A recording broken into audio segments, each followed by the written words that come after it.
Everyone, मैं हूं doctor Alia आज़ाद। आज मैं आपको बताने वाली हूं पीसीओडी के बारे में और ये आपके ओवरऑल हेल्थ पे क्या इम्पैक्ट डालता है, आपके मेंस्ट्रुएशन पे, आपके फेस पे, आपके हेयर पे, आपके बॉडी पे, कि आप ओबीज तो नहीं है, तो इस पे कैसे ये इम्पैक्ट डालता है इसके बारे में मैं आपको बताऊंगी। इसके अलावा आप इसे नेचुरली कैसे ठीक कर सकती है और कब आपको मेडिसिन की ज़रूरत पड़ेगी, मैं इन सब बारे में आपको डिटेल में बताने वाली हूँ, तो वीडियो को लास्ट तक ज़रूर देखें। पीसीओडी होता क्या है? पीसीओडी जो है पॉलीसिस्टिक ओवेरियन डिजीज या पीसीओएस पॉलीसिस्टिक ओवेरियन सिंड्रोम, ये दोनों एक ही है, इसी का अलग अलग नाम है। तो पीसीओडी जनरली क्या होता है कि हमारा जो ओवरी है वो एग बनाता है, एग का साइज इंक्रीज करता है, ओव्यूलेशन होता है, फिर पीरियड होता है और वो एग रिलीज हो जाता है पीरियड के साथ। तो अभी क्या है कि ओवरी जो एग बनाया वो एग बना, उसका साइज इंक्रीज हुआ, लेकिन वो एग रिलीज नहीं हो पाता है, वही हमारा सिस्ट बन जाता है। पॉलीसिस्टिक ओवेरियन डिजीज या पीसीओडी को ही सिस्ट बोलते हैं, वो सिस्ट बना लेता है। सिस्ट कई टाइप के होते हैं, जिसमें डर्मोइड सिस्ट है, फंक्शनल सिस्ट है, एंडोमेट्रियोटिक सिस्ट है, हेमोरेजिक सिस्ट है, ये कई टाइप के होते हैं। और ये पीरियड को कई तरह से भी डिस्टर्ब कर सकता है। किसी किसी को पीरियड नहीं आता है, किसी को 2 महीने 2.5 महीने नहीं आता है, किसी को सिर्फ स्पॉटिंग होती है, तो किसी किसी को बहुत कम टाइम में ही आ जाता है। तो ये सारे सिम्टम्स होते हैं। जनरली पीसीओडी तभी मानते हैं जब आपके फेस पे बहुत सारे हेयर ग्रोथ हो जाते हैं, आपका हेयर फॉल होना शुरू हो जाता है, उसके साथ साथ आपका वेट गेन होना शुरू हो जाता है। अगर पीसीओडी, अगर अल्ट्रासाउंड में पीसीओडी आया है और उसके साथ आपका हेयर, फेस पे हेयर आ रहे हैं, हेयर फॉल हो रहा है या वेट गेन हो रहा है और पीरियड डिस्टर्ब हो रहा है, इसमें से कोई 2 चीज़ मिलता है, तभी हम मानते हैं कि आपको पीसीओडी है। अगर अल्ट्रासाउंड में सिर्फ पीसीओडी आया है और ना तो आपका मेंस्ट्रुएशन डिस्टर्ब है, ना आपके फेस पे हेयर है, ना आपके फेस पे पिंपल्स आ रहे हैं, ना वेट गेन हो रहा है और ना ही हेयर फॉल हो रहा है, तो फिर सिर्फ एक अल्ट्रासाउंड में पीसीओडी आ जाने से हम उसे ट्रीट नहीं करते, उससे हम मेडिसिन नहीं देते हैं, क्योंकि पीसीओडी के लिए 2 सिम्टम्स का मिलना बहुत ज़रूरी है, तभी जाके हम उसे पीसीओडी बोलते हैं। अगर आपके फेस पे एक्नी नहीं है, पिंपल्स नहीं आ रहे, फेस पे अनचाहे बाल नहीं है, आपका वेट गेन नहीं हो रहा है, हेयर फॉल नहीं हो रहा है, सिर्फ अल्ट्रासाउंड में पीसीओडी आया, तब आपको बिल्कुल भी उसका ट्रीटमेंट कराने की ज़रूरत नहीं है, क्योंकि ना तो आपका मेंस्ट्रुएशन डिस्टर्ब है, ना आपके फेस पे पिंपल्स हैं, ना हेयर का ग्रोथ है, ना हेयर फॉल हो रहा है, ना वेट गेन हो रहा है। तो फिर आप बिल्कुल भी पीसीओडी अगर आता है अल्ट्रासाउंड में तो उसका ट्रीटमेंट बिल्कुल ना कराएं, क्योंकि कई बार क्या होता है, फंक्शनल सिस्ट होता है, वो अपने आप ख़त्म हो जाता है। अगर सिस्ट है तो आपको इन चारों में से कुछ न कुछ, चारों में से कोई ना कोई सिम्टम्स साथ में ज़रूर होंगे, चाहे मेंस्ट्रुएशन डिस्टर्ब होना, पीरियड डिले हो जाना, या फिर आपके फेस पे बहुत ज़्यादा हेयर ग्रोथ हो जाना, पिंपल का आ जाना, ये ज़रूर होगा। सिर्फ अल्ट्रासाउंड में आ जाने से उसका ट्रीटमेंट बिल्कुल नहीं कराए और घबराने की ज़रूरत नहीं है, आप इसे नेचुरली भी ठीक कर सकते हो। तो आप इसको लेकर ये नहीं कि हाँ आगे चल के इनफर्टिलिटी करा देगा। हाँ, अगर आपको इन चारों में से भी कोई एक है, अगर आपका पीसीओडी आया है, आपका पीरियड डिस्टर्ब है या डिले हो रहा है या स्पॉटिंग हो रही है, या फिर आपको फेस पे बहुत सारे पिंपल्स आ रहे हैं, वेट गेन हो रहा है, हेयर का ग्रोथ हो रहा है, फिर आप ट्रीटमेंट कराएं। आपको जो ट्रीटमेंट सूट करता है, चाहे एलोपैथी हो, आयुर्वेदिक हो, जो भी ट्रीटमेंट आपको सूट करता है आप उसकी तरफ जा। अगर आपका अल्ट्रासाउंड में पीसीओडी आया है तो उसके साथ हम कुछ ब्लड टेस्ट भी करवाते हैं, जिससे एफएसएच है, एलएच है, प्रोलैक्टिन हार्मोन का टेस्ट है, ये सारे टेस्ट करवाते हैं। फिर उससे कोरिलेट करते हैं कि किसे कौन सी मेडिसिन दी जाए। अगर आप अनमैरिड हो तो आपको कौन सी मेडिसिन दी जाए, और अगर आप मैरिड हो, प्रेगनेंसी प्लान कर रहे हो तो आप में कौन सी मेडिसिन दी जाए, तो ये सब होता है। उसके अलावा मैं तो सबसे पहले ये बोलती हूँ कि अगर आपको पीसीओडी आया है तो आप अपने लाइफ स्टाइल में चेंजेस लाओ, खाने पीने में एक्सरसाइज करो, और भी बहुत सारी चीज़ें हैं जिससे आप करके पीसीओडी को ठीक कर सकते हैं। तो वो कौन से 5 तरीके हैं जिससे आप अपना पीसीओडी ठीक कर सकते हो? तो 5 ऐसे तरीके जिससे आप अपने पीसीओडी को नेचुरली ठीक कर सकते हो। वो कौन कौन सा तरीका है? तो सबसे पहला है फास्टिंग। फास्टिंग कैसे करनी है आपको? अगर आप डिनर रात के 7 से 8 बजे के बीच लेते हो तो मॉर्निंग आपको ब्रेकफास्ट करना है 8 से 9 बजे के बीच। ये लगभग 13-14 आवर का जो गैप होता है वो हमारे डाइजेशन के लिए बहुत अच्छा होता है, हमारे इंटेस्टाइन के लिए बहुत अच्छा होता है। अगर आप 7 से 8 के बीच डिनर करते हो तो उसके बाद वो 2 से 3 घंटे 4 घंटे डाइजेशन के लिए लेता है। उसके बाद जो वो खाली स्पेस बचती है तो उसमें वो खुद को रिपेयर करता है। और अगर हमारा इंटेस्टाइन, हमारा स्टमक खुद को डेली रिपेयर कर लेता है तो फिर हमें कई सारी बीमारियों से भी बचाता है, हमारा हार्मोनल बैलेंस बना रहता है, जिसकी वजह से हमें बहुत सारी ऐसी बीमारी है जो हमें नहीं होगा। तो आप फास्टिंग जरूर करें, ये गैप जरूर रखिए अपने डिनर से ब्रेकफास्ट के बीच में।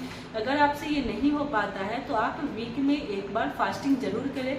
फास्टिंग जैसे कि आप कभी मॉर्निंग में जूस ले लिया, फिर दोपहर में आप में कुछ हेल्दी खाना ही खाना है, जैसे दलिया है, सूप है, ये सब ले सकते हो। फिर नाइट में जो डिनर आप कर रहे हो उसमें भी कुछ सैलेड है, जूस है या फिर सूप है, ये ले ले, जिससे आपका जो डाइजेशन है डिटॉक्स होता रहेगा, आपकी बॉडी डिटॉक्स होगी, जिससे आपका डाइजेशन अच्छा रहेगा और हमारे इंटेस्टाइन को खुद को रिपेयर करने के लिए वो टाइम और गैप मिल जाएगा। तो आप ये जरूर करें। दूसरा तरीका है एक्सरसाइज। एक्सरसाइज भी ऐसा होना चाहिए जिसमें हमें स्वेटिंग हो, हमारा हार्ट बीट बढ़े और हमें कम से कम 1 घंटे एक्सरसाइज डेली करनी चाहिए। अगर आप डेली एक्सरसाइज करते हो 1 आवर के लिए तो आपको पीसीओडी ठीक होने का बहुत ज़्यादा चांस होता है। योगा भी आप कर सकते हो, लेकिन साथ में एक्सरसाइज भी, कार्डियो है, जैसे स्क्वाट है, ये सब आप जरूर करें। इससे भी आपका पीसीओडी ठीक होता है, डाइजेशन अच्छा होता है, हमारा मेंटल हेल्थ अच्छा होता है, हमारे जो हार्मोन्स होते हैं वो सिक्रेट होते हैं, तो उसमें आपका जो हार्मोनल बैलेंस भी है वो बन जाता है। तो एक्सरसाइज हमारे बॉडी के लिए और हमारे हार्मोन्स के लिए बहुत ज़रूरी होता है। तो आप तीसरा तरीका है सनलाइट। तो सनलाइट कैसे हेल्प करता है? आप जो मॉर्निंग का सनलाइट होता है उसमें कम से कम 20 मिनट के लिए जरूर बैठे। उससे आपको विटामिन डी भी मिलता रहता है और हार्मोनल बैलेंस भी होगा।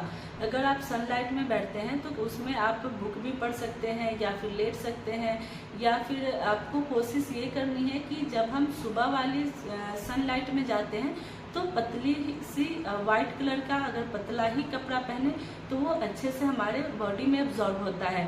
दोपहर वाला जो सनलाइट होता है वो बहुत हार्श होता है, या सुबह 7-8 बजे का आपके लिए बहुत ही फेवरेबल होगा, उसके बाद बहुत ज़्यादा वो हार्श हो जाता है, तो फिर हमें उसमें नहीं बैठना है। या तो आप मॉर्निंग सनलाइट में बैठना है या तो फिर आप इवनिंग में बैठ सकते हो। जो ये बीच वाला ड्यूरेशन होता है वो बहुत ज़्यादा हार्श होता है, तो उसमें आपको अवॉइड करना है। क्या है?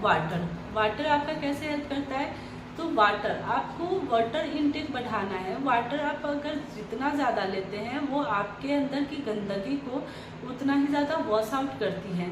तो आप ये कोशिश करें कि आप अपना वाटर इनटेक बढ़ाना है। और दूसरा तरीका ये है कि अगर वाटर का आप वेट पैक लेते हैं, वेट पैक कैसे लेते हैं कि एक टॉवेल को या एक कॉटन कपड़े को भिगाकर आप अपने वेस्ट में यानी कमर में लपेट ले, एक भीगे कपड़े को आप अपनी गर्दन में लपेट ले और एक भीगे कपड़े को आप अपने हेड पे, ये जो फोरहेड वाला एरिया है, ऐसे लपेट ले। तो इसमें क्या होता है कि कुछ ठंडा, फिर बीच का कुछ पोर्शन गर्म, फिर ठंडा, फिर गर्म, ऐसे होके 2 टेम्परेचर हमारी बॉडी को जब मिलता है तो हमारी बॉडी दोनों टेम्परेचर को एडॉप्ट करने की कोशिश करती है। उससे आपका पीसीओडी ठीक हो सकता है और ये आपको कंटिन्यू 3 मंथ करना होता है। ये अगर आप कंटिन्यू 3 मंथ करते हैं तो ये भी आपके पीसीओडी को ठीक करने में मदद करती है। 5वां तरीका है अर्थ। तो अर्थ कैसे हेल्प करता है पीसीओडी में? अर्थ का मतलब है कि जो हमारी मिट्टी है, हमारे जो खेत होते हैं उसमें जो अनाज लगता है, जो फल लगता है, जो जिस तरीके में लगता है हमें वैसे ही लेना चाहिए। इसका मतलब है कि आपको प्रोसेस्ड फूड, जंक फूड, ये रिफाइंड फूड ये बिल्कुल नहीं लेना है। रिफाइंड फूड मतलब क्या? वाइट राइस है, वाइट शुगर है, इसके अलावा बहुत सारी ऐसी रिफाइंड फूड है जैसे ऑयल है, ये सब ऐसा रिफाइंड कर दिया गया है जो हमारी बॉडी के लिए बिल्कुल ही हार्मफुल है। रिफाइंड इसलिए किया गया है कि ये कई सालों तक सेफ रहे, ये खराब ना हो, और उसे रिफाइंड करने के लिए बहुत सारे ऐसे हार्श केमिकल का यूज होता है जिसकी वजह से हमारा पीसीओडी है, बहुत सारी हेल्थ प्रॉब्लम जो आजकल आ रही है वो रिफाइंड फूड की वजह से ही आ रही है। तो आप कोशिश करें कि ब्राउन राइस ले, अगर ब्रेड भी लेते हैं तो ब्राउन ब्रेड ले, ब्राउन शुगर ले, या उसकी जगह पे जैगरी ले या खजूर ले। तो ये अगर आप कोई भी रिफाइंड फूड है उसे आप अवॉइड करने की कोशिश करें, जहाँ तक पॉसिबल है आप उसे अवॉइड करें। इसके अलावा है आप फ्रूट्स ज़्यादा लें। आप जैसे क्या होता है कि हम इन सब चीज़ों पे ध्यान कम देते हैं और मेडिसिन की तरफ ज़्यादा ही हम आकर्षित हो जाते हैं और हम उसे जल्द से जल्द ठीक करने के इसमें लग जाते हैं। लेकिन आप अगर चाहें तो ये सारे स्टेप्स को फॉलो करके आप पीसीओडी को बिल्कुल ठीक कर सकते हो। विद इन 3 मंथ 2 मंथ आपका पीसीओडी बिल्कुल ही नॉर्मल हो सकता है। पीसीओडी अगर बहुत ज़्यादा वर्स्ट हो जाता है तो ही हम उसमें ट्रीटमेंट देते हैं, जो कि हार्मोन या नॉन हार्मोन का होता है। अगर किसी को प्रेगनेंसी चाहिए होती है, इनफर्टिलिटी है, प्रेगनेंसी नहीं हो रही है पीसीओडी की वजह से, तो फिर हम उसमें ये नेचुरल से स्टेप्स फॉलो करते हैं और साथ में कुछ मेडिसिन देते हैं जिससे वो कंसीव कर सकती हैं। अगर ये सारी नेचुरल चीज़ आप अपने लाइफ में फॉलो करती हैं तो आप इससे भी नेचुरली अपने आप पीसीओडी को ठीक कर सकते हैं, इनफर्टिलिटी को ठीक कर सकती हैं और बेबी कंसीव हो सकता है।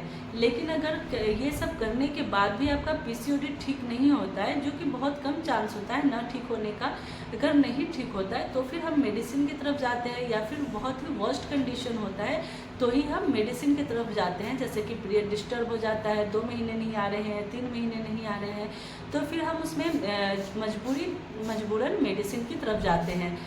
और अगर अनमैरिड है तो अनमैरिड में अगर कोई ज़्यादा परेशान है तो हम सबसे पहले नॉन हार्मोनल देकर शुरू करते हैं, और अगर नहीं ठीक होता है तो ही हार्मोन की तरफ जाते हैं। लेकिन अगर आपको पीसीओडी है तो ये आप कोशिश करें कि आप उसे नेचुरल तरीके से ये सारे स्टेप्स को फॉलो करके ठीक करने की कोशिश करें। अगर इसके बाद भी नहीं होता है तो फिर आप अपने गायनी के पास जाए, फिर आप मेडिसिन की तरफ जा सकते हो। आई होप आपको मेरा ये इन्फॉर्मेशन अच्छा लगा हो। अगर अच्छा लगा हो तो प्लीज़ लाइक एंड सब्सक्राइब ज़रूर।